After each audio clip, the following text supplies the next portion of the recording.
Saya bilang, saya Bapak, udahlah Wat, ceritain semuanya aja, bohong-bohong tuh capek Wat, kata Bapak gitu.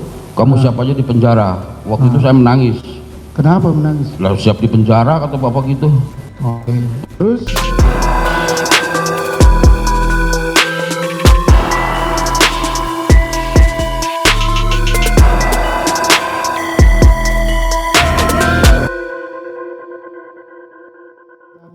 tadi saudara menyampaikan bahwa Joshua mengetahui bahwa si Joshua ini senjatanya ada di dashboard mobil LM. Sudah saya sampaikan pada Ya. waktu jalan.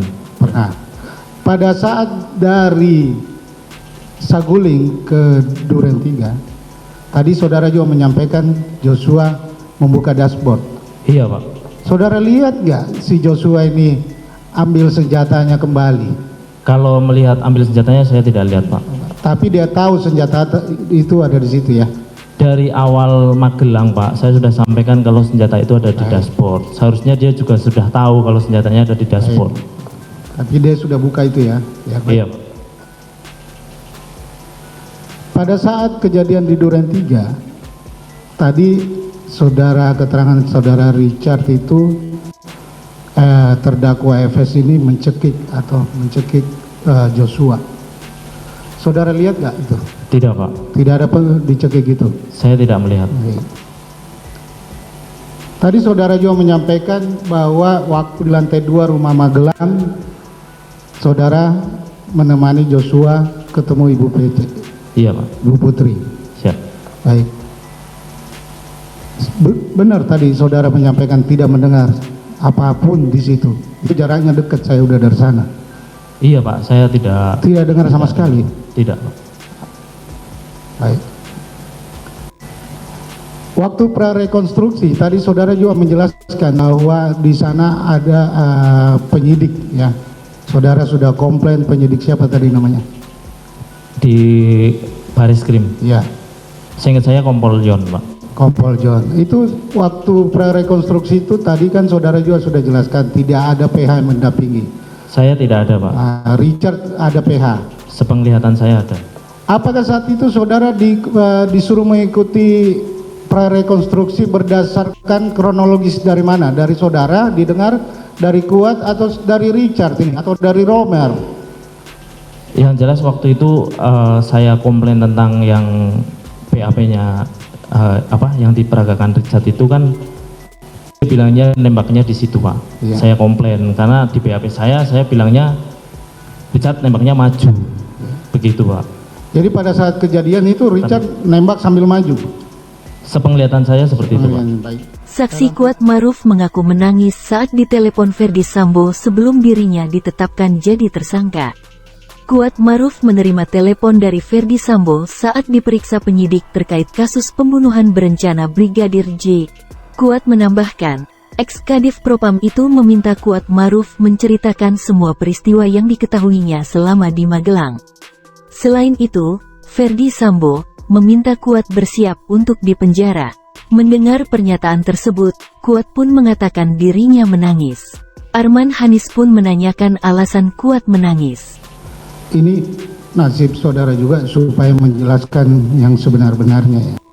Iya Pak. Tadi saksi ini diterangkan dua kali naik ke lantai 3 waktu di Saguling. Satu kali mengantar Ibu Putri naik ke atas, yang keduanya bersama Richard. Betul. Baik. Saudara ketemu Pak Ferdi Sambo tidak? Tidak. Tidak ketemu di situ? Tidak. Tidak pernah ditelepon juga? Tidak. Baik.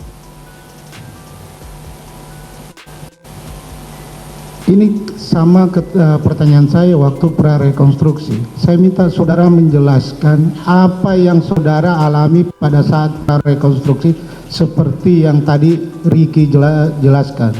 Apa yang saudara alami waktu prarekonstruksi? Pada saat Semuanya saudara jelaskan supaya dibuka di sini di persidangan.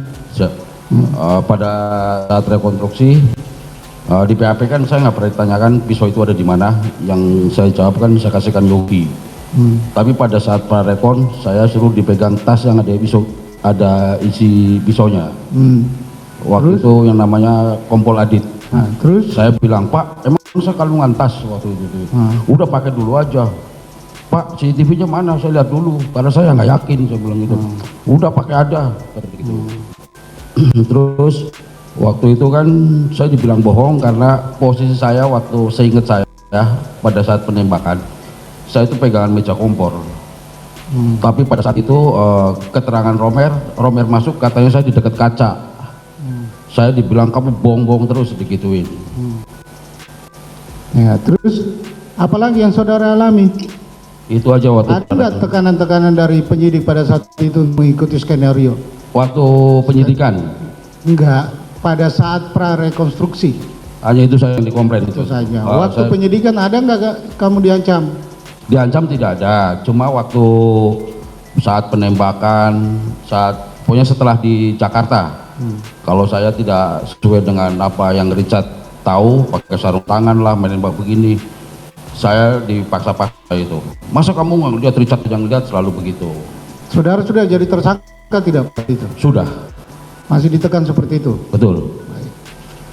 Tadi saudara juga menyampaikan melihat waktu ketemu Pak Sambo di dapur di Duren 3 ya? Betul. Saudara lihat nggak Pak Sambo ini terdakwa pakai sarung tangan? Tidak. Waktu antar Ibu Putri ke kamar di Duren 3, setelah itu saudara lihat pintunya terbuka atau tertutup? Tertutup. Waktu Pak Sambo menjemput atau menjemput Ibu Putri setelah kejadian penembakan itu, saudara ada di mana? Di garasi. Di garasi. Tidak melihat waktu Pak Sambo. Saya melihat ibu sama bapak dipeluk jalan. Jalan lewat mana? Ke arah mobil. Enggak, di rumah itu. Saya ngeliatnya pas di garasi itu saya. Oh, pas di garasi. Ini saya tanya kepada saudara. Sebelumnya kan saudara menjelaskan awal-awal skenario tembak-tembakan itu ya. Betul. Saya jelas. Kapan saudara merubah BAP saudara? Waktu diperiksa di penyidik dapat telepon dari Pak Ferdi. Penyidik? Dapat telepon dari Pak Ferdi mau ngomong ke saya waktu itu. Oh, Pak terdakwa, Pak Sambo. Iya. Pak Ferdi Sambo ini menyampaikan apa waktu telepon? Waktu itu penyidik bilang ke saya, Pak, ini bapak mau bicara gitu. Nah, terus? Terus saya angkat. Saya bilang sama bapak, udahlah Wat, ceritain semuanya aja. Bohong-bohong tuh capek Wat. Kata bapak gitu. Kamu siap aja di penjara. Waktu itu saya menangis. Kenapa menangis? Lah siap di penjara kata bapak gitu. Oke. Terus? Waktu itu saya menangis. Oh, pokoknya ceritain aja Wat. Semuanya ceritain aja. Di Magelang. Lagian kamu di Magelang juga nggak cerita sama saya. Oke. Terus? Bapak ngomong begitu. Ya udah saya menangis aja, bapak ngomong. Udah Wat ya. Udah bapak minta maaf ya Wat ya, kata bapak begitu. Masih ingat tidak saudara pada saat itu tanggal berapa? Kalau nggak salah hari Senin itu Pak. Hari Senin. Iya, terus saya langsung jadikan tersangka. Dijadikan tersangka. Setelah itu masih ada lagi nggak saudara berbohong lagi setelah itu? Nggak ada. Tidak ada lagi. Apa-apa dulu disampaikan semuanya. Sampaikan semuanya. Jadi saudara menyampaikan itu. Betul. Oke, masih ada? Nanti dilanjutkan.